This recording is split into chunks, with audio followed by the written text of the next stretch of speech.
O tubo de raios catódicos. O tubo de raios catódicos foi inventado em meados do século XIX.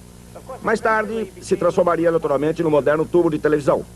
Mas antes que acontecesse essa desgraça, ele serviu a um útil objetivo.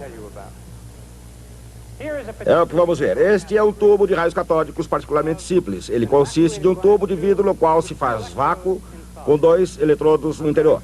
Agora vou aplicar 20.000 volts nesses 2 eletrodos. Antes, vou apagar as luzes para que possam ver o que acontece. Bem, como podem ver, seu interior é fulgurante. Também podemos observar que essa cruz de malta projeta uma sombra na extremidade. A cruz de malta é o eletrodo positivo. Observem como posso movimentar facilmente a sombra de um lado para outro, simplesmente aproximando um ímã como esse.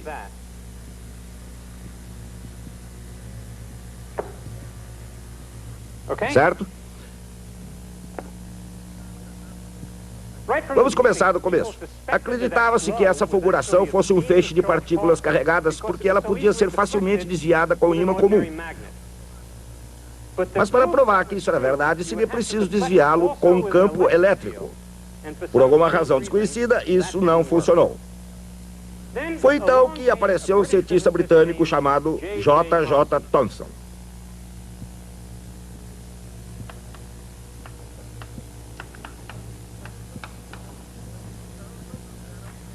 Thomson era um brilhante físico experimental, mas por mais estranho que pareça, era muito desajeitado. De fato, segundo a lenda, ele quebrava todo o tubo de raios catódicos em que punha as mãos. Essa é uma réplica de um dos tubos de Thomson, e como um dos tubos de Thomson também está quebrado. Thomson percebeu por que o campo elétrico não funcionava. O vácuo no tubo não era suficiente. Ele também percebeu que a razão pela qual o vácuo não era muito bom era porque o gás aderia às paredes do tubo quando ele era fechado pelo soprador de vidro. Ele imaginou que poderia resolver o problema aquecendo o tubo na mesma hora em que ele estava sendo vedado. Assim, ele providenciou para que os tubos fossem aquecidos no momento em que eram vedados pelo soprador. Depois disso, o campo elétrico desviava o feixe. Assim, Thomson demonstrou que o feixe era constituído de partículas eletricamente carregadas e pôde mostrar que as partículas carregadas do mesmo tipo provinham de toda espécie de matéria. O que Thomson fez foi a primeira divisão do átomo. Ele demonstrou que a partícula indivisível de matéria possui, na verdade, partes internas. A honra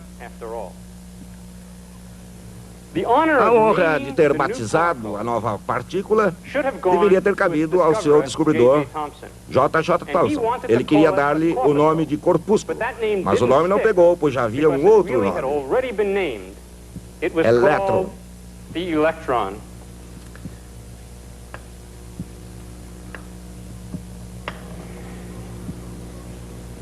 Assim, J.J. Thomson dividiu o átomo e descobriu o elétron cozinhando os seus tubos. Esse nome, elétron, deu início a uma tradição na física. A tradição de se dar a unidades individuais nomes que acabam em ONS. Assim, por exemplo, a unidade individual da luz é um fóton. A unidade do som é chamada fônon. A unidade de matéria é um próton. Temos ainda os nêutrons e assim por diante. De fato, os sociólogos descobriram recentemente que até mesmo as populações humanas possuem unidades individuais, chamadas persons.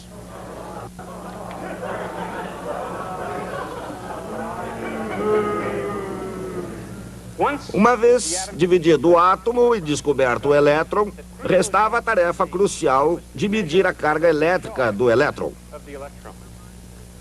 Esse trabalho foi feito em uma das experiências clássicas da física, pelo grande experimentalista americano Robert Andrews Millikan. Um pequeno recipiente de óleo. Uma panela de ferro resistente. Energia suficiente. Uma pitada de disciplina. Um pouco de criatividade. E talvez um toque de genialidade. Esses foram os ingredientes essenciais na receita experimental do físico. O cientista Robert A. Millikan. O feito, a medição do valor da carga do elétron. O tempo de preparo, quase meio século. 1868, o ano em que uma jovem nação, ainda abalada pela Guerra Civil, foi unida pela ferrovia transcontinental. Nesse mesmo ano nascia Robert A. Millikan, filho de um pregador de Iowa. Ele estudou os clássicos no Oberlin College, em Ohio. Mais tarde, como não havia uma vaga para ensinar latim ou a história da Grécia Antiga, ele tornou-se instrutor de física elementar. Pareceu promissor. A Universidade de Columbia lhe concedeu uma bolsa de pesquisas em física, a qual ele perdeu após o primeiro ano. Isso o fez duvidar, mas não desistir de sua habilidade como cientista. Voltou então ao Centro-Oeste, onde estudou com Albert A. Michelson na Universidade de Chicago.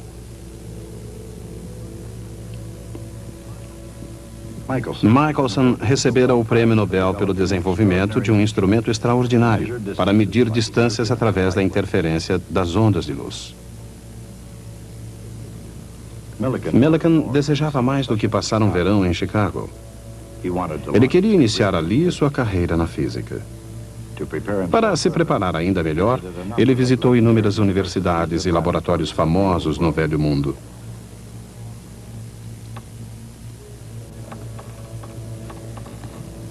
Antes que os Estados Unidos se destacassem nas ciências, a Europa era o continente que mais inspirava as descobertas científicas. Antes da Primeira Guerra Mundial, a inspiração de Millikan era moldada não apenas pelas sombras de Newton e Galileu, Kepler e Copérnico, mas pelo fato que ele poderia caminhar entre os gigantes vivos. Vivos e em sua própria época.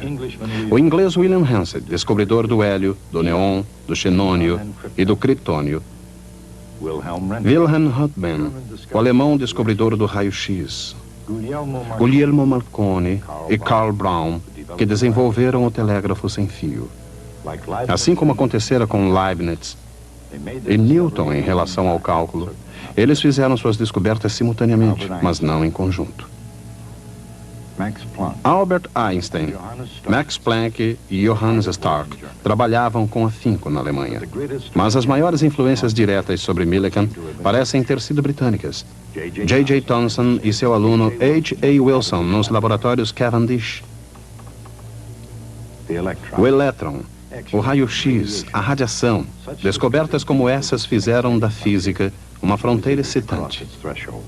E Millikan estava ansioso para cruzá-la. Mas Millikan era cuidadoso no seu trabalho. Mais de 10 anos ainda se passariam antes que ele começasse a deixar sua marca no mundo da física.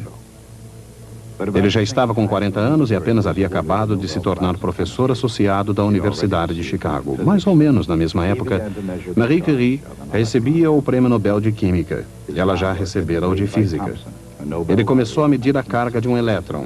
A base do seu trabalho fora assentada por Thomson, também laureado com o Prêmio Nobel em 1906 por suas investigações sobre a condução de eletricidade em gases.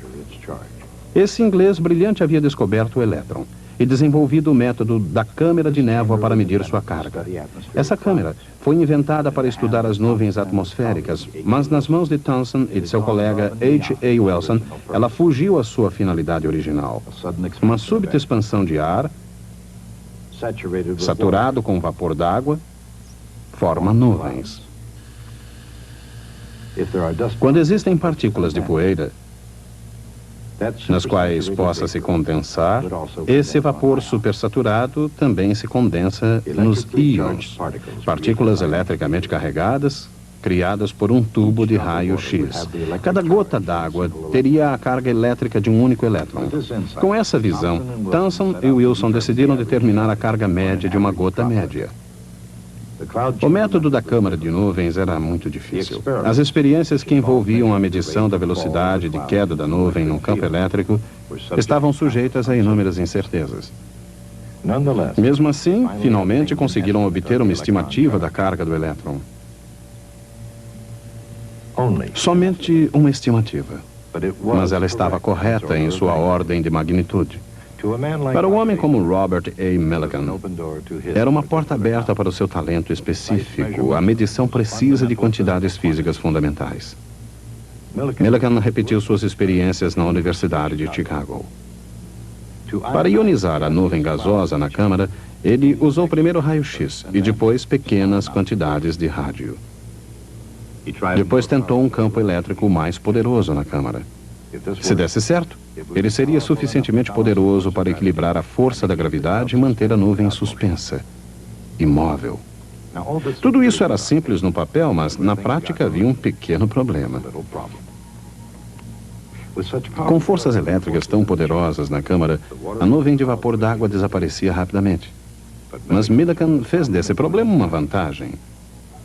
Quando o campo elétrico era ligado, gotas individuais se mantinham visíveis. Millikan pensou então em medir as gotas individualmente e não a nuvem inteira. Se fosse possível fazer medições dessas gotas, os efeitos dos elétrons individuais poderiam ser determinados. Uma ideia brilhante, mas com um problema. A água se evapora.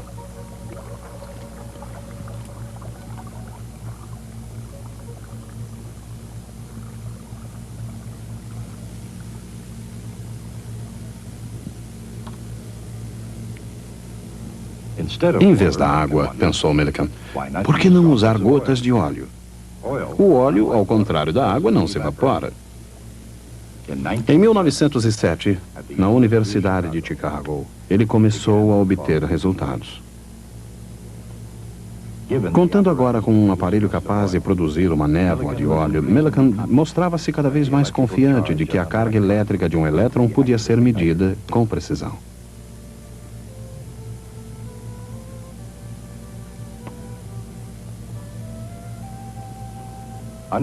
Sob sua orientação, Harvey Fletcher, um estudante da Brigham Young University, sugeriu um vaporizador. O primeiro aparelho de Fletcher para a experiência das gotas de óleo, assim como a ideia original de Millikan, era simples, eficaz e brilhante. Foi uma associação que começou a dar resultado.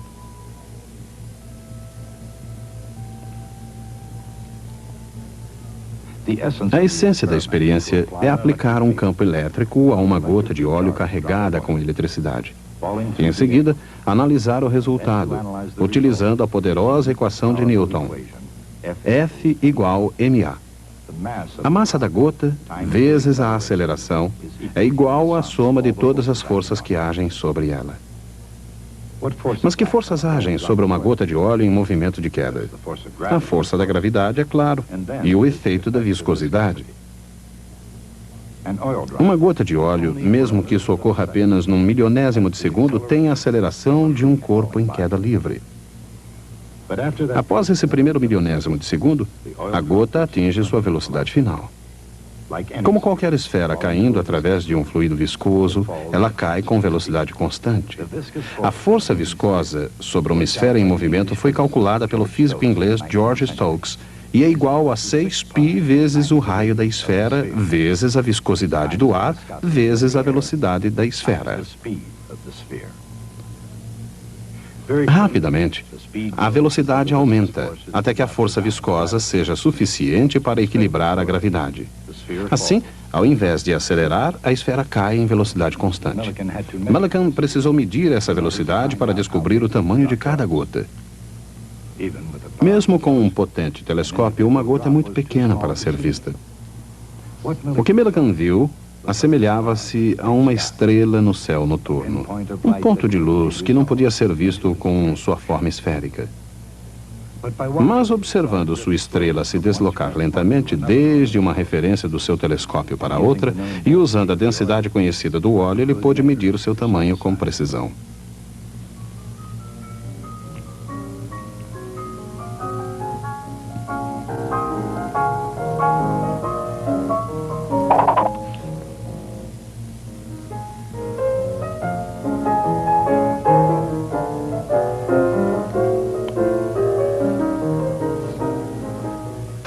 Agora ele podia ligar o campo elétrico e criar uma força elétrica dada pelo produto do campo elétrico pela carga da gota. Essa era a carga que Millikan estava procurando. Seja ela devido a um único elétron ou a um pequeno número deles, ela seria um múltiplo inteiro da unidade fundamental de carga elétrica. Com a força elétrica, ele podia impulsionar a gota para cima até que ela atingisse novamente uma velocidade constante. Juntamente com a velocidade medida, com o campo desligado, a nova velocidade lhe proporcionou tudo o que necessitava para encontrar a carga.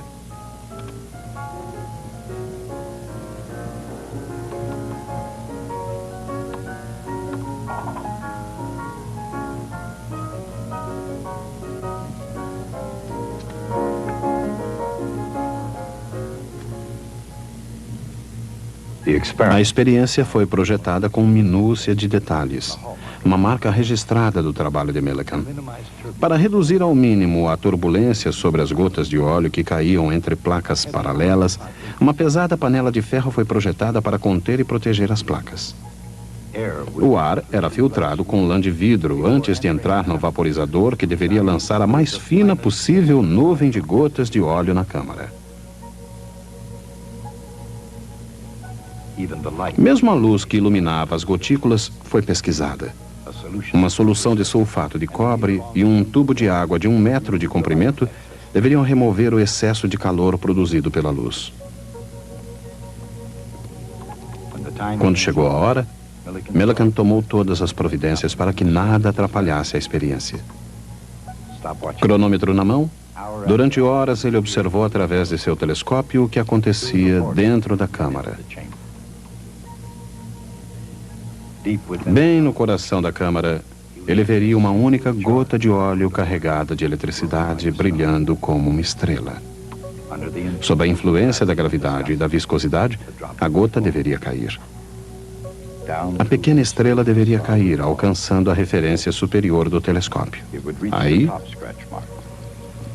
e somente aí, Millikan ligaria o cronômetro. A estrela continuaria a cair até alcançar a referência inferior.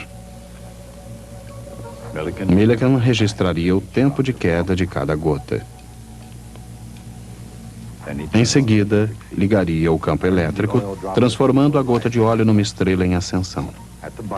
Na referência inferior, ele começaria a observação da subida da gota até que ela cruzasse a linha de referência superior.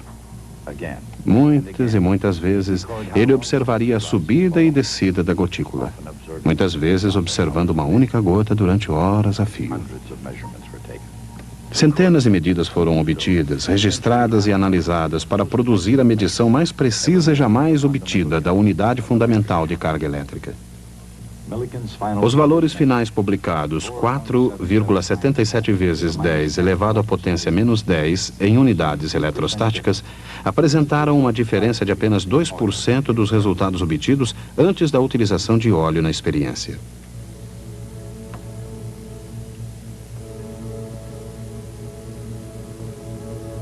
Robert A. Millikan's forte. O ponto forte de Robert A. Millikan era a precisão. uma capacidade de detectar e eliminar erros e, com extraordinária diligência e criatividade, aperfeiçoar os instrumentos já existentes. Em pronunciamentos públicos, e foram muitos em sua vida de estadista, da comunidade acadêmica, ele usou todas as oportunidades para exaltar o método científico. A responsabilidade do cientista era fazer medições sem tendências, deixando que a natureza oferecesse as respostas. A tarefa do cientista é fazer as medições, não importa o quão penosamente, e publicar tudo o que for obtido. Determinar a significância dos dados era a tarefa dos colegas cientistas. Os colegas de Millikan compreenderam o significado do seu trabalho. Em 1923, ele tornou-se o primeiro americano nato a receber o Prêmio Nobel de Física. Millikan seria o diretor do Instituto de Tecnologia da Califórnia, uma instituição americana, e se tornaria ele próprio outra instituição. Seu nome tornou-se e permanece ainda hoje um sinônimo de progresso científico. Na primeira metade do século XX, sua imagem, junto com a de Albert Einstein, era a do mais famoso físico da América do Norte.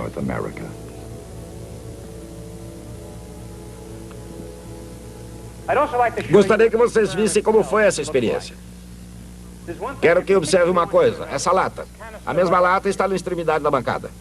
Esse é o verdadeiro equipamento utilizado por Millikan e ainda está funcionando depois de todos esses anos.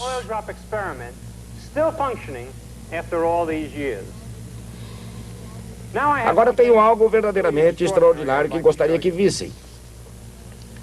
Millikan reuniu os resultados obtidos em suas experiências para posterior publicação numa revista científica de alcance internacional. Mas antes disso, ele precisava de um lugar para anotar os resultados das experiências no momento em que elas aconteciam. As anotações foram feitas nesse caderno. Não havia intenção de se mostrar esse caderno a ninguém. Era apenas para uso de Millikan.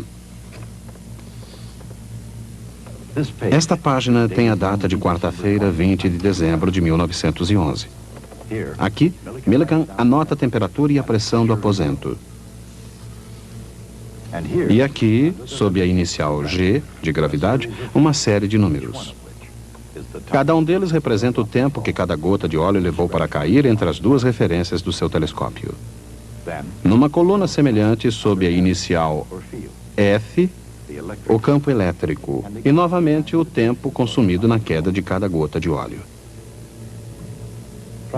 A partir desses tempos, ele calcula as velocidades V1, V2 e etc.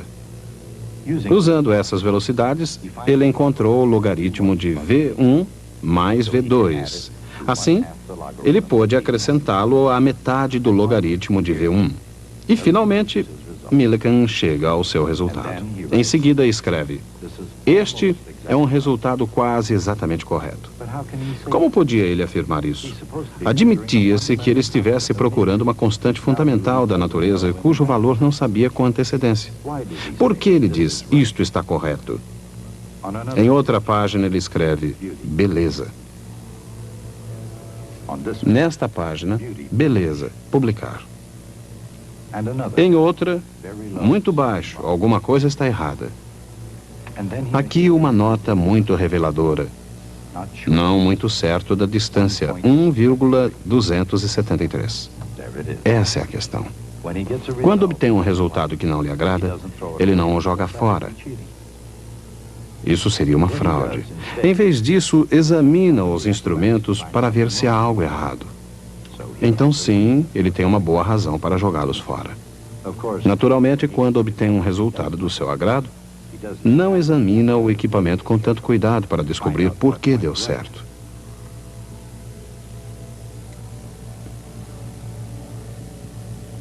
Naturalmente, isso cria uma predisposição de obter os resultados desejados. Aqui temos outra página.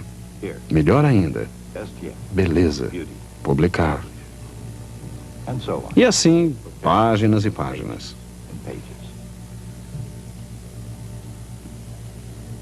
Isso não quer dizer absolutamente que Robert Millikan foi um mau cientista. Não foi. Ele foi um grande cientista. Mas, ao examinarmos essas anotações, podemos ter um breve relance de como a ciência é realmente praticada. O que Millikan fazia não era fraude. Ele usava seu julgamento científico. E, de fato, é preciso que seja assim, porque ninguém jamais tropeça numa descoberta científica. Cada descoberta ocorre durante uma experiência que foi minuciosamente projetada para produzir os resultados que o cientista espera obter. E o cientista sabe que muito provavelmente a fama virá no caso de uma grande descoberta. Assim, o que impede que alguém faça uma descoberta que não é verdadeira? A resposta é a seguinte: a experiência deve ser reproduzível em qualquer outro lugar por qualquer outra pessoa para que se possa confirmar que os seus resultados são corretos. Costuma-se dizer que o imenso sucesso de um determinado empreendimento científico é o resultado de algo chamado método científico, e que uma parte vital desse método é a coleta sem preconceitos, desapaixonada e imparcial de dados científicos. Poderíamos destacar que se outros campos fossem capazes de imitar esse mágico método científico, eles seriam igualmente bem-sucedidos. Mas esse não é bem o caso. A paixão e o preconceito não estão nunca muito distantes do processo científico. A garantia contra isso não é a imparcialidade do artista, mas sim que todos os cientistas acreditam, do fundo de seu ser, que as experiências podem ser repetidas. Essa crença é o dogma fundamental da fé de todo cientista. E eu tenho fé de encontrá-los aqui na próxima vez.